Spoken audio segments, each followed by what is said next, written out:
हमको कई सावधानियों की जरूरत पड़ेगी। हाँ, जैसे कि हम सुबह के टाइम में एक तो स्प्रे करने से बचें। सुबह के समय में? सुबह के समय में करीब 8-9 बजे से 11-12 बजे तक हमें स्प्रे नहीं करनी है। ऐसा क्यों? ऐसा इसलिए कि जब हमारी परागण प्रणाली पौधे में जब शुरू होती है तो दाने का ऊपर से हमारा इसका जो है मुंह खुल जाता है। अच्छा।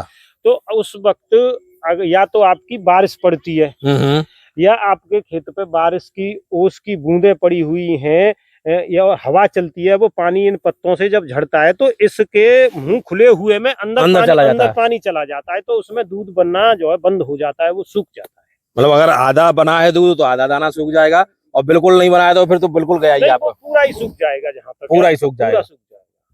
देखिए साथियों, ये आप देखोगे बालियां देखोगे एकदम से झुक गई हैं, नीचे झुकना शुरू हो गई हैं, और बालियां भी काफी सुंदर दिखाई देंगी। और सबसे बड़ी बात क्या है, अब इनमें जो है 50-60% तक का दाना बनने की स्थिति में है, दूध भर गया है। और सबसे बड़ी बात, अभी इस समय जो ये स्थिति होती है, तो इस समय धान में और अच्छा बेहतर दाना बनाने के लिए हम क्या करें, किस तरह से काम करें। और इसके अलावा एक समस्या और देखने को मिल जाती है, ये इस तरह से दाना का काला पड़ने की। तो इस तरह की अगर समस्या आपके धान में आ रही है तो उससे किस तरह से बचें, उसका क्या बचाव हो, इन चीजों के बारे में बातचीत करेंगे। मेरे साथ में किसान होंगे सुशील जी, उनसे ये सारी जानकारी लेंगे कि इस अवस्था में धान में क्या करना चाहिए, और उसके अलावा अगर ये दाना काला पड़ने की समस्या है तो उसमें क्या करें। मेरे साथ में सुशील जी हैं। इससे पहले भी मैं काफी सारी वीडियो जो सुशील जी के साथ में बना चुका हूँ, और आप लोग अच्छी तरह से परिचित भी हैं, और मैं समझता हूँ जो जानकारी सुशील जी से मिलती है वो आपके लिए लाभदायक भी रहती है। आज फिर एक नए विषय के साथ में मैं हूँ सुशील जी के साथ में। बाली सुशील जी करीब करीब आपकी काफी झुक भी गई है, और 50-60-70% तक का दाना, अच्छा दूध वूध भर गया, अच्छी स्थिति में है। हाँ जी। तो अब जैसे ये नीचे वाला हिस्सा है, ये नीचे वाले हिस्से पे जो दाना आ रहा है उसमें भी अच्छे से दूध बने, अच्छे से दूध भरे, तो उसके लिए इस स्टेज पर किसान को हमारे को क्या करना चाहिए, किस तरह से देखभाल करनी चाहिए? जी जी, असल में ऐसा है कि इसके नीचे के जो दाने हैं उसको भरने के लिए, दूध बनने के लिए और उसका अच्छा भराव करने के लिए इसमें हम एक स्प्रे भी दे सकते हैं। अच्छा। और इसके भराव के लिए जो है, नीचे के दाने के भराव के लिए मौसम का भी एक अनुकूल होना इसके हिसाब से ज्यादा सुटेबल होता है। मौसम किस तरह का चाहिए होता है? मौसम ठंडा मौसम हो, सुबह के टाइम में बारिश वगैरह ऐसी चीजें न हो। सुबह के समय में ना हो? हाँ जी, हाँ जी। मतलब सुबह जब थोड़ा सा ठंडक रहती है उस समय ना हो, दिन के समय में हो जाए। ये तो कुदरती मामला है बारिश का। ये ह्यूमिडिटी का है या फिर उमस का है, वो कम से कम रहे। हाँ, वो कम से कम रहे। मौसम का ज्यादा अप डाउन होना भी इसको डिफेक्टेड करता है। तापमान का बहुत ज्यादा ऊपर नीचे होना वो असर डालेगा। जी जी। तो एक तो ये चीज हो गई। और आप जो स्प्रे बता रहे थे, तो स्प्रे कौन सा होना चाहिए, किन तत्वों का या किस चीज का? ज्यादा ऐसा कुछ नहीं है कि जो है इसमें आप 0050 का जो है आप स्प्रे कर सकते हैं। 0050 का क्या मात्रा होनी चाहिए उसकी? वो 1 से 1.5 किलो प्रति एकड़। 1 से 1.5 किलो जी प्रति एकड़। उससे हमारा जो है दाना अच्छे से, हाँ, नीचे का के दाने का जो नीचे भराव बेहतर हो। अच्छा, इस समय अगर हम चाहें कि दाना हमारा थोड़ा सा और चमकदार बने, अच्छा बने, तो उसके लिए भी कुछ किया जा सकता है, या इससे पहले करना होता है? देखिए, ऐसा है कि इस खेत में जिसमें हम खड़े हैं, इसमें बाली करीब करीब 90 से 95% निकल चुकी है। हाँ, हाँ। और दाना हमारा ये जो है इसमें भर भी चुका है। हाँ बिल्कुल। तो इसमें जो कुछ होना था वो हो गया। इसमें जो है कुछ काले स्पॉट भी जो है आ चुके हैं इसमें, हमारे जो स्प्रे करने के बावजूद भी। तो इसमें ज्यादा कुछ नहीं हो सकता। अच्छा, इधर दूसरा मैं खेत देख रहा हूँ आपका इधर, तो अगर इसमें हम बात करें तो इसमें इस समय पे जो मैं कह रहा हूँ कि भाई चमक के लिए या उन चीजों के लिए, तो इसमें कुछ किया जा सकता है क्या अभी?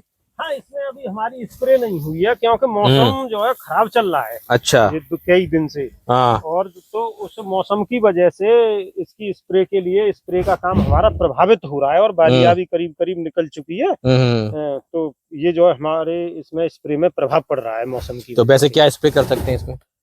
इसमें फंगीसाइड है, कीटनाशक है, और या तो बामन 34 ले सकते हैं, एनपी के बामन 34, और 0050 ले सकते हैं, और उसके साथ में आप बोरोन भी ले सकते हैं। बोरोन भी डाल सकते हैं। बोरोन क्या मात्रा होनी चाहिए? बाकी 0050 की और जो आप बता रहे हैं उन चीजों की कितनी मात्रा? बोरोन की मात्रा 100 से 150 ग्राम प्रति एकड़ हम ले सकते हैं। अच्छा अच्छा, तो बोरॉन से एक तो हमारा चमक अच्छी बोरोन जो है इस पे ज्यादातर हमारी जो परागण जो इसकी होती है, परागण हाँ। जो होता है एक दूसरे से, उसमें जो है काफी मदद करती है। देखो परागण देखो प्रक्रिया साथियों, आप देखोगे परागण के लिए आप ये स्त्री देखो कि ये स्त्री रहती है परागण की। ये फूल जो बन रही वो है, जो फूल है ये इस समय ये दाने में से ही निकल रहा है, ये परागण की स्थिति में है और इस समय बोरोन परागण को बढ़ाता है। बढ़ाता है बोरोन परागण और परागण बढ़ेगा तो ऑटोमेटिकली आपकी पैदावार बढ़ेगी और धान की उपज भी बढ़ेगी। दाना हमारा अच्छे से भराव होगा, अच्छे से भराव होगा तो अच्छे से दूध पड़ेगा। उसके लिए बोरोन काम उसके लिए बोरोन काम। अच्छा, आप मुझे इस वाले इधर वाले खेत में आप मुझे दिखा रहे थे कि कुछ आपके में जो आप बता रहे हो ब्लैक स्पॉट जैसे है। ये जैसे आप यहाँ पे देखोगे ये कुछ एक यही ब्लैक स्पॉट है ना? हाँ कुछ जी, हाँ। यही।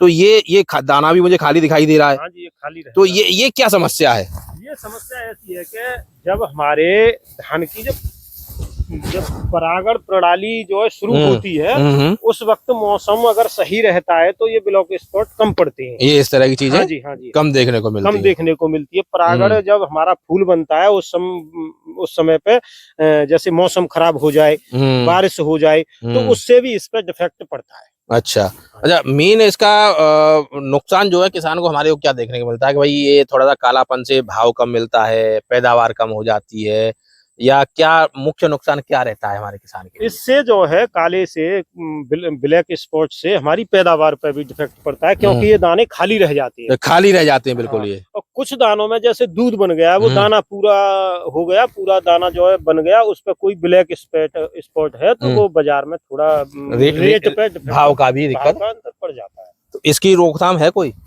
इसकी रोकथाम जो है हम जो है स्प्रे कर सकते हैं। इससे बाली निकलने से पहले, मतलब अभी इस स्टेज पे आके इसका कोई रोकथाम, इसका कोई रोकथाम मेरे हिसाब से इसका कोई जो है। लेकिन अगर इस खेत की बात करें और इस खेत में हमें अगर ब्लैक स्पॉट से बचना है, इस वाले खेत में अगर हमें ब्लैक स्पॉट से बचना है, इस अवस्था में बचना है जब परागण की प्रक्रिया चल रही हो, उस समय तो बचा जा सकता है। देखिए, बचा जा सकता है, बशर्ते हमको कई सावधानियों की जरूरत पड़ेगी। हाँ, जैसे कि हम सुबह के टाइम में एक तो स्प्रे करने से बचें। सुबह के समय में करीब 8-9 बजे से 11-12 बजे तक हमें स्प्रे नहीं करनी है। ऐसा क्यों? ऐसा इसलिए कि जब हमारी परागण प्रणाली पौधे में जब शुरू होती है तो दाने का ऊपर से हमारा इसका जो है मुंह खुल जाता है। अच्छा, तो उस वक्त या तो आपकी बारिश पड़ती है या आपके खेत पे बारिश की ओस की बूंदें पड़ी हुई हैं, या हवा चलती है, वो पानी इन पत्तों से जब झड़ता है तो इसके मुंह खुले हुए में अंदर पानी चला जाता है, तो उसमें दूध बनना जो है बंद हो जाता है, वो सूख जाता है।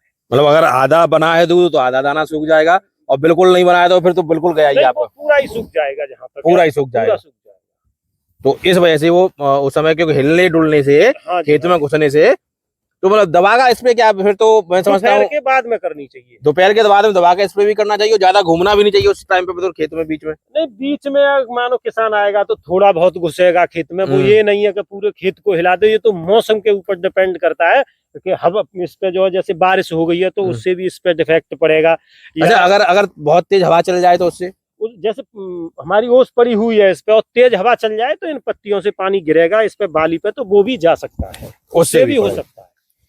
कोई स्प्रे वगैरह ऐसा है कि जिससे जो आप ब्लैक स्पॉट वाले बता रहे थे कि भाई एक समय इसके लिए जो है हमें स्प्रे करनी पड़ती है, जो है एक तो ये पेनिकल ब्लाय, इसके लिए जो है स्प्रे का भी जो समाधान है, ज्यादातर स्प्रे ही करते हैं। स्प्रे भी हमारी जो है करीब 5 से 15% वालियां निकल आए तो उसी वक्त करनी चाहिए। बताया था कि वो उस वाले खेत में है कि भाई उसमें तो कुछ नहीं हो सकता, लेकिन जो 5% या 15% तक बाली निकली हुई है उस समय हम कुछ स्प्रे कर सकते हैं, कुछ जो है फंगीसाइड वगैरह का यूज कर सकते हैं। तो वो कौन कौन से रहेंगे? देखिए, आप फंगीसाइड में अजोक्सिस्ट्रोबिन और डाइफेनाकोनाजोल ले सकते हैं जी, और जो है उसमें एक कीटनाशक ले सकते हैं, और NPK 3234 या 0050 बोरोन के साथ ले सकते हैं। तो इसकी जो है काफी हद तक रोकथाम हो जाती है। मतलब ये ब्लैक स्पॉट वाली या जो काले दाने वाली समस्या देखने को नहीं मिलेगी। काफी हद तक रोकथाम हो हो जाएगी। तो साथियों, इस तरह की जानकारी के लिए हमारे चैनल पर लगातार बने रहें और पिछली जितनी भी वीडियो आपने सुशील जी की देखी होंगी, मैं समझता हूँ काफी आप लाभान्वित हुए हैं। इस तरह की वीडियोस और अधिक लाभ लेने के लिए लगातार हमारे चैनल पर बने रहें। पहली बार है तो कृपया वीडियो को चैनल को सब्सक्राइब करें, वीडियो को लाइक और शेयर करें।